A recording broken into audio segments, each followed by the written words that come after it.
Every object in a set is unique. The same object cannot be included in the set more than once. The following conventions are used with sets. Capital letters are used to denote sets. Lowercase letters are used to denote the elements of sets. Curly braces denote a list of elements in a set. Let's have a look at the examples of sets. The collection of all prime numbers less than 30. The collection of all vowels in English alphabets. The collection of even natural numbers less than 8.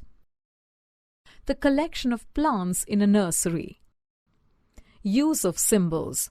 If an element belongs to a set, then we use a Greek symbol epsilon, and if does not belong to a set, then we use the symbol epsilon cross.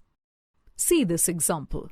If A is a set of all prime numbers, then 2 belongs to A, 3 belongs to A, but 4 does not belong to A.